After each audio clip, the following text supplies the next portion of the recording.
Hi everyone, welcome back to Sandhya cafe.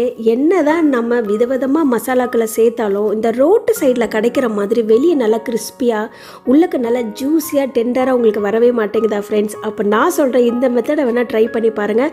கண்டிப்பாக success ஆகும். வீட்டில் அடிக்கடி குழந்தைங்கள்லாம் கேட்பாங்க, அம்மா அந்த சிக்கன் செஞ்சு கொடுங்க அப்படின்னு சொல்லிட்டு. ஏன்னா என் பையன் அப்படி தான் என்னை கேட்பான். ஸோ வாங்க இதை எப்படி செய்கிறது அப்படின்னு பார்த்துடலாம். ஸோ இந்த சிக்கன் பக்கோடா செய்கிறதுக்கு நான் 1 கிலோ போல் சிக்கன் வாங்கியிருக்கேங்க. அதை தோலோடு தான் வாங்கியிருக்கேன். ஸோ அப்போ தான் நல்லா இருக்கும். சின்ன சின்னதாக கட் பண்ண சிக்கன்ல கார்ன்ஃப்ளவர் மாவு ஒரு 1.5 டேபிள் ஸ்பூன், கடலை மாவு ஒரு 2.5 டேபிள் ஸ்பூன், மஞ்சத்தூள் ஒரு 1/4 டேபிள் ஸ்பூன், கரம் மசாலா ஒரு 1/4 டேபிள் ஸ்பூன், தனியாத்தூள் 1 டேபிள் ஸ்பூன், சீரகத்தூள் 1/2 டேபிள் ஸ்பூன், காஷ்மீரி மிளகாய்த்தூள் 2 டேபிள் ஸ்பூன். அப்புறம் பார்த்தீங்கன்னா இந்த சிக்கன் மசாலா நமக்கு கிடைக்கும் பாருங்க. நான் யூஸ் பண்ணுறது பார்த்தீங்கன்னா சக்தி பிராண்டில் கிடைக்கிற சிக்கன் மசாலா. இதில் நம்ம குழம்பெல்லாம் பண்ணுவோம்ல, ஸோ அந்த சிக்கன் மசாலா ஒரு டேபிள் ஸ்பூன் சேர்த்துக்கோங்க.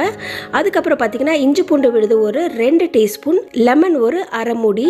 கடைசியாக இந்த சிக்கனுக்கு தேவையான அளவுக்கு உப்பு சேர்த்துட்டு முதல்ல தண்ணி எதுவும் சேர்க்காம இந்த மசாலாவும் சிக்கனும் மட்டுமே இருக்கிற மாதிரி நல்லா ஒரு தடவை மிக்ஸ் பண்ணி விடுங்க.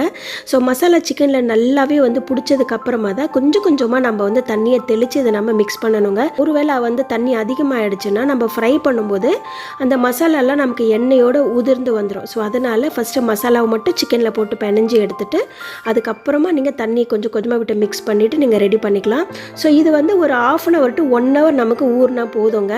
ஃப்ரை பண்ணுறதுக்கு சிக்கன் ரெடி ஆகிடுச்சுங்க. எப்போவுமே நான்வெஜ்ஜை பொறுத்த வரைக்கும் நம்ம மிக்ஸ் பண்ணும்போது மசாலா உப்பு சரியாக இருக்கிற மாதிரி இருக்கும். பட் ஆனால் நம்ம கடைசியாக ஃப்ரை பண்ணுறதுக்கு முன்னாடி நீங்கள் செக் பண்ணி பார்த்தீங்கன்னா உப்பு கம்மியாக இருக்கும். ஏன்னா சிக்கன் அந்த உப்பு எல்லாமே இழுத்துருக்கும்.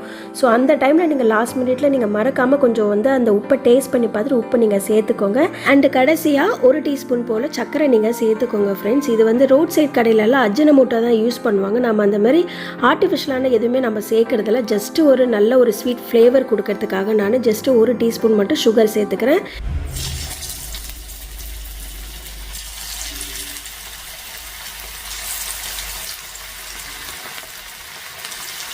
ஸோ சிக்கனை எண்ணெயில் போட்ட உடனே கரண்டி வச்சுலாம் மிக்ஸ் பண்ணாதீங்க ஃப்ரெண்ட்ஸ். ஏன்னா உடனே அந்த மசாலா எல்லாமே உதிர ஆரம்பிச்சிடும். ஒரு 30 செகண்ட் வெயிட் பண்ணிவிட்டு அதுக்கப்புறமா மெல்ல நீங்கள் கரண்டியை வச்சு நீங்கள் அடுத்த சைடுக்கு நீங்கள் திருப்பி விடுங்க. ஸோ மசாலா உதிராது. ஸோ 2 சைடு ஈவனாக குக் ஆகும்.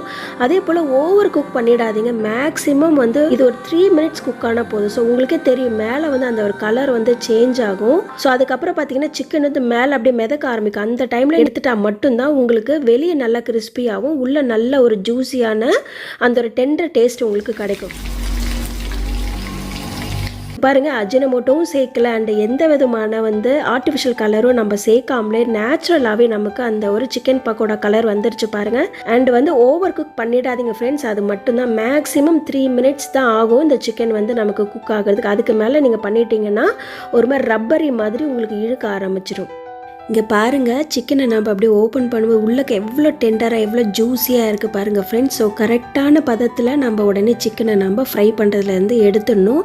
ஸோ அதுதான் கணக்கு. ஸோ இதை நீங்கள் வீட்டில் ட்ரை பண்ணி பாருங்கள் ஃப்ரெண்ட்ஸ். எப்படி வந்தது அப்படின்னு சொல்லிட்டு எனக்கு கமெண்ட் பண்ணவும் மறக்காதீங்க. ஸோ அடுத்த ஒரு இன்ட்ரெஸ்டிங்கான வீடியோவோட நம்ம சந்தியா கேஃபேல நான் மீட் பண்ணுறேன். Until then take care. God bless you all.